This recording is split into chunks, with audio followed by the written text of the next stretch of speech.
I was impressed by how Minister Humphreys kind of said her grandfather signed the Ulster Covenant. And she said Protestants should tell the story, Protestant communities should tell the story. And I think that's great, and I think it was a brave thing to do. And she said it's a mark of how we've come that, the granddaughter of somebody who fought the Ulster Covenant is now responsible for the 1916 commemoration.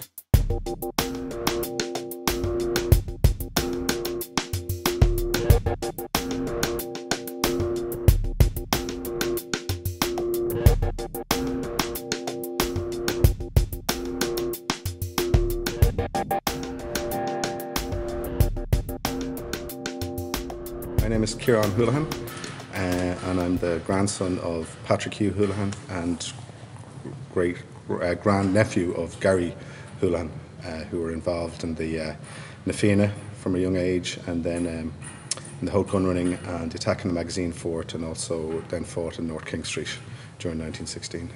I suppose, obviously, because of their personal family involvement in it, it means a lot in terms of the history. I suppose it's something that I'm proud of. It's something that I think in terms of the nation, it's the seminal kind of event in the march towards independence, although of course it's in the context of Home Rule and everything else like that, but I think it's entered into the mythology of, that's the spark that lit the flame, which eventually led to the Irish Free State and Irish Republic. So I think it's important to remember it, but important to understand all the history of it, the complexities of it, the complexities of the time. Remember those who fought, remember those who were injured and killed, remember the British side, remember the civilians, but understand all the history of it. I think it's very important to understand our nation's history, and see it in the context of the time is important as well, rather than see it from an agenda of the current day. Because there's so much debate about it now. It's great to see the context then, saying not everybody saw it that way. There was people who were critical out of it, and my brother's done some research recently. He was telling me, like, he's reading the Irish Freedom newspaper from 1910-11, and how the nationalists saw it, like, there's a war coming, there's an imperial war coming, and this is our chance to strike for freedom. And it was very much a sense of, this imperialism isn't right. We're getting involved in these big wars and these great countries, and what's in it for us? We've got to think of our own country and what we want. And when I think of the 1916 rebellion, and I think of the Irish volunteers and the Irish Army now, who still wear the IV badge, and how they've distinguished themselves so well in peacekeeping, it's not like we went on to be an aggressor nation. We just wanted our freedom, and we want to take our place amongst the small nations of the earth. And I think since then, Ireland can hold its head up high in some respects in our peacekeeping and our development work, and kind of, speaking up for the underdog. So it's, I think it has to be in that context. It said it wasn't violence for the sake of violence. The other thing that strikes me is that, like, when people talk about the violence at the time, it really is in the setting of World War One. And I often think, like, when people go on about Pearse's blood sacrifice and things like that, it must have been, there was a whole militaristic kind of viewpoint right across Europe, and to those young men who fought both in World War I, but also in the Rising, there was this sense that it was glorious, at the time. It's something that's probably jars with us now, but I think you have to see it in the context of the time. And I'd imagine those volunteers who believed passionately in Irish nationalism kind of said, well, listen, our buddies are all fighting, and they're getting the glory of war, and they kind of said, well, we want to fight for what we believe in, So it has to be seen in the context of that, and not just kind of, these crazy radicals who wanted to, burn down Dublin. And one of the interesting things as well is, for years, Kevin Myers has been kind of writing about how my granduncle Gary Holahan shot George Playfair, I think it was, who was the son of the Magazine Fort commander, who was in Ferryhouse that day, and he'd always made out this as a young boy, because Gary described him as witness statements as a young boy, so everybody thought he was the 16-year-old son of Playfair. But turns out, actually, when Joe Duffy did his book Children of the Rising, he realised, no, that wasn't him. It was a different man who was actually 23, 24-year-olds who was avoiding this conscription in Ireland. So centenary's been a great time to kind of get some facts straight, But having said that, it was violence. It's not pretty, but in the rules of engagement, the man was running to raise the alarm, and he was told by his commanding officer, by Paddy Daly, I think, who led the Magazine Fort, says, stop him, because he was running to the only house which had a phone nearby with Island Bridge Island Bridge Barracks down there. So it's a good time to kind of, I've learned a lot more of the history in the last few years, but one of the things I'd just say as well, it's been interesting for me on a personal level, is for years kind of, I would have heard that my grandfather was involved in 1916. There's a famous photograph of him in the Haute gun running leaning down with the bugle.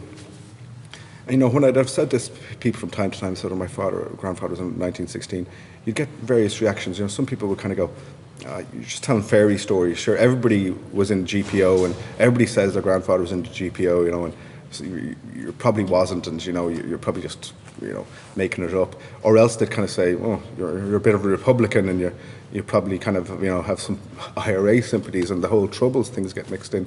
But so it's been very interesting in the centenary to kind of to meet relatives, to get a proper shape on those who are involved, and to honour them. And that's one of the things we're doing in the Relatives Association. I'm working now on collecting photographs and the role of honour, and to actually see the faces of the people who are involved and to know their stories, and they come from all different stratas of life, from upper class and lower class, and different viewpoints in the Irish Citizen Army and the Fenians, and atheists and very religious people. One aspect which I think is left out a lot these days because the religion is popular these days, but the importance of religion to these people. But so it's been great to kind of learn more about that in the last couple of years.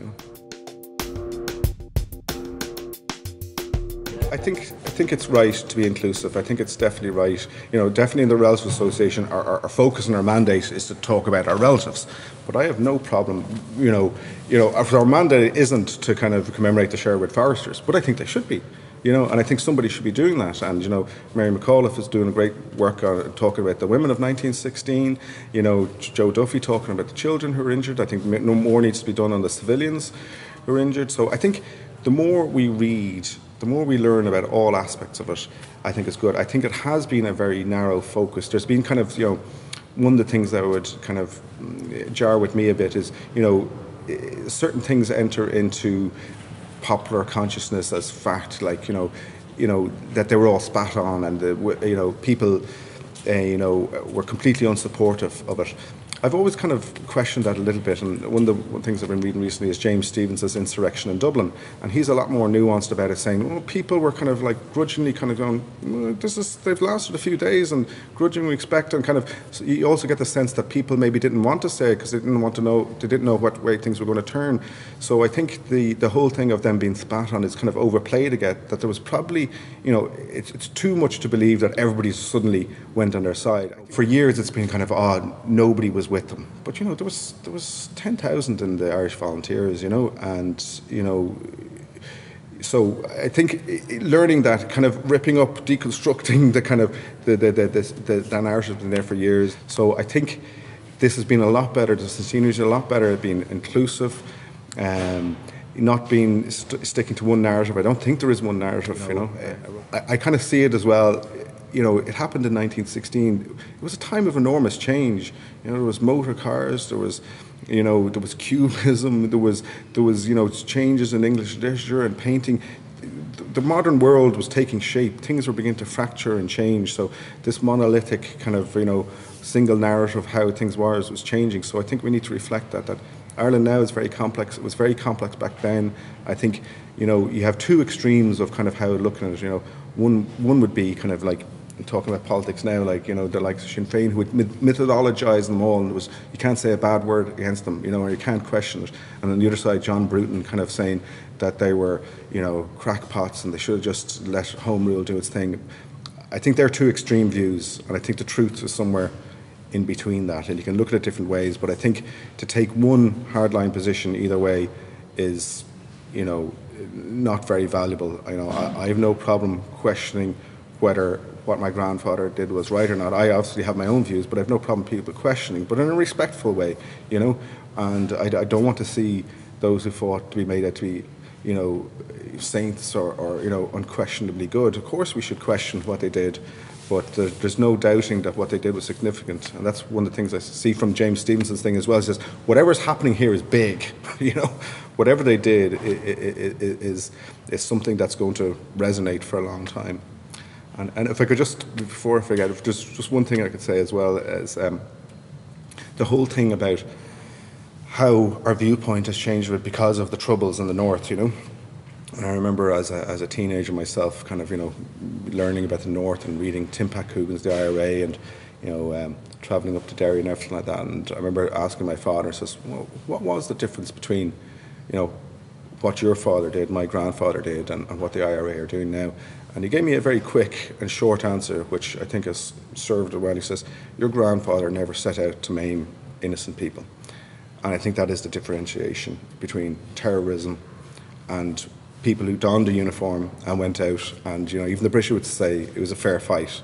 They fought a fair fight using obviously there was casualties and collateral damage, but it was you can have a debate about it, was a just war or not, but it was a war. So whatever you might think of the Troubles, and that's a whole different story, I think it's fair to say it was different.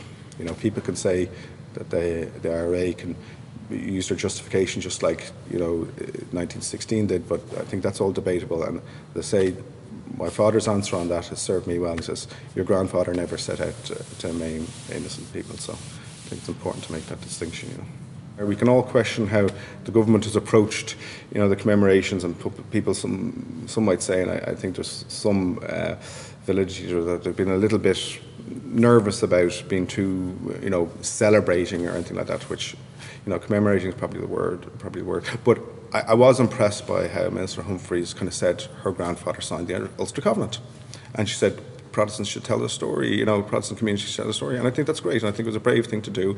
And she said it's a mark of how we've come that the granddaughter of somebody who fought the Ulster Covenant is now responsible for the 1916 commemoration. And I think that's a great thing. And I think the more just we read and we understand and we don't have fixed attitudes towards these things, the better, because it is not simple. It is not a simple narrative. It was a complex event that still resonates today.